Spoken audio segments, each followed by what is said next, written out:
মৌরিন, শুভ সকাল আপনাকে। বাজারে নিত্যপণ্যের দাম কেমন দেখছেন জানাবেন, আর ক্রেতারা কি বলছেন?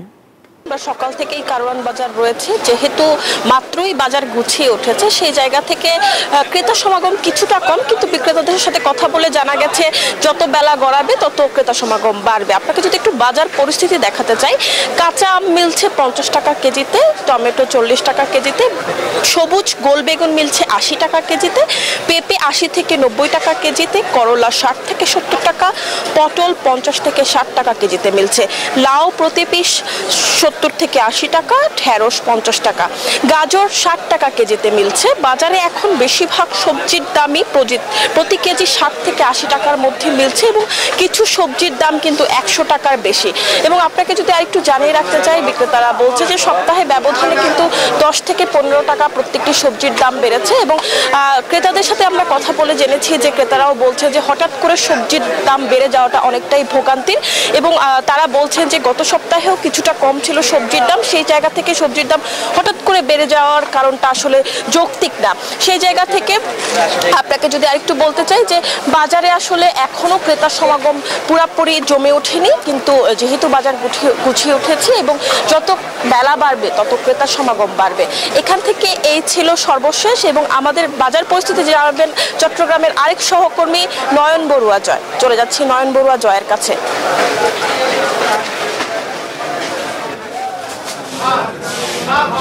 ধন্যবাদ মো আপনাকে। আপনি যেমনটা বাজারের খবর দেখিয়েছেন, তেমনিভাবে কিন্তু বন্দরগুড়ি চট্টগ্রামের বাজারে আমরা এসেছি। তো যেহেতু ছুটির দিন, তার কারণে ক্রেতাদের সমাগম কিছুটা বাড়তে শুরু করছে। দেখতে পাচ্ছেন যে সবজির কোনো কমতি আমরা দেখছি না, নানা রকমের সবজিতে বেড়ে গেছে বাজার। তবে কোনো সবজির দাম কিছুটা বাড়তি, আবার কোনো সবজির দাম কিছুটা কমতে শুরু করেছে।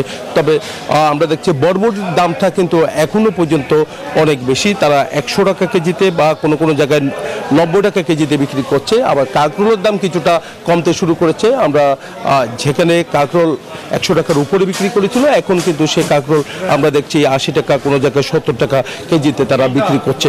তো টমেটোর দামটাও কিছুটা বাড়তে শুরু করেছে। একই সাথে কিন্তু দেখা যাচ্ছে বেগুনের দাম কিছুটা বাড়তি রয়েছে, তবে দামটা যদি আরেকটু কম হয় তাহলে সবার জন্য সহজ হবে বলে তারা মনে করছেন যারা ক্রেতা। সাথে সবজির পাশাপাশি আমরা একটু দেখানোর চেষ্টা করছি মাছের বাজার। নানা রকমের মাছ দেখতে পাচ্ছেন, যেহেতু ছুটির দিন তার কারণে মাছের বাজারে ক্রেতাদের সমাগম সকাল থেকে বেড়ে গেছে। তো মাছের কোনো কমতি নেই, তবে দেখা যাচ্ছে মাছ কিনতে গেলে কিন্তু আসলে মাথায় হাত দিতে হচ্ছে। যারা নিম্ন আয়ের মানুষ তারা যেভাবে কেনার কথা সেভাবে কিনতে পারছে না, দাম অনেক বেশি। রুই মাছের কেজিও কিন্তু এখন 300 টাকা পর্যন্ত তারা বিক্রি করছে। এর সাথে অন্যান্য মাছও কিন্তু দাম অনেক বেশি। এর সাথে আমরা দেখছি যে মাংসের দামও কিছুটা বেড়েছে গত সপ্তাহের তুলনায়। এই ছিল আমার এখানকার সর্বশেষ। ফিরে যাচ্ছে স্টুডিওতে লাইভের কাছে। জয়, ধন্যবাদ আপনাকে। বান্ডেল থাকলে প্রতি সেনমানিতে টাকা বাঁচবে। বিকাশ সেনমানি বান্ডেল কিনে জিতুন প্রতি লেনদেনে।